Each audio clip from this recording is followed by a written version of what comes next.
Welcome to my Airpods quilted pouch sew along. This is for the original sized ones and I'll do an Airpods Pro one separately. First we're going to quilt the outer, so you need a piece for your outer fabric and one of batting, both 4.5 by 9.5 inches.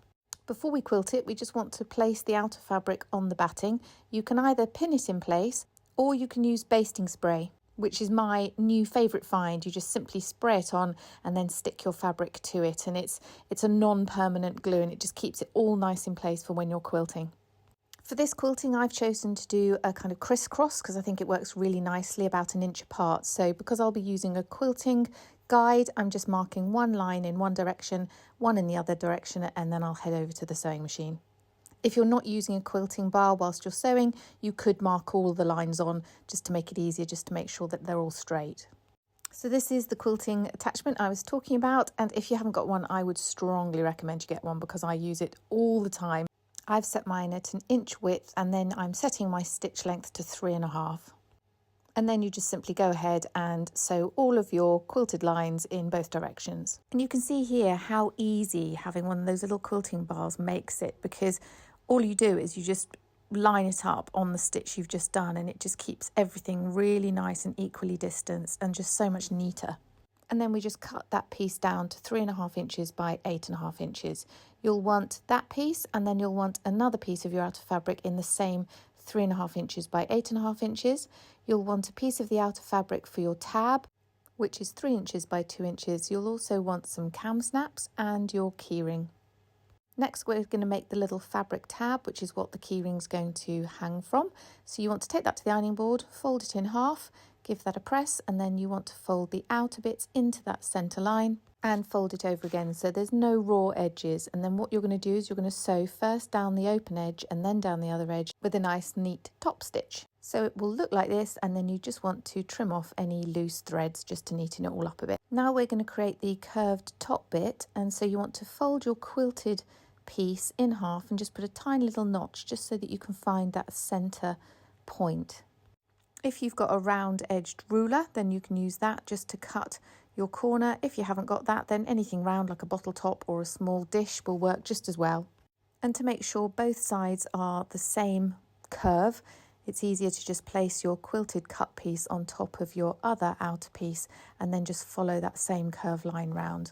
Then you want to take your tab, and I just tack mine in place about 5.5 inches up on that right hand side of the quilted edge.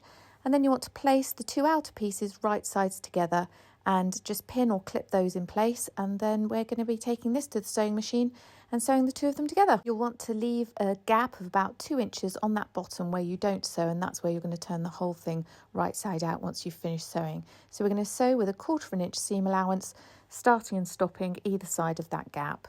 And it will look something like this. So we just want to clip those corners. Just make sure you don't clip into the stitches, but just go as closest to them as you can, and that just helps reduce bulk, trim off any loose threads, and this is, you can cut off the excess bit of your tab as well, just so the whole thing is just going to sit nice and flat once it's turned right side out. Around the top curved edge you can cut into it with little triangles or little slits, or you could even do this with pinking shears. Again, it just helps it all sit nice and flat.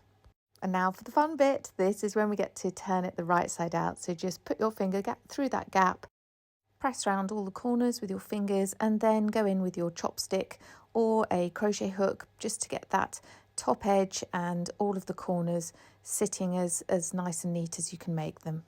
And then you just want to give the whole thing a really good press.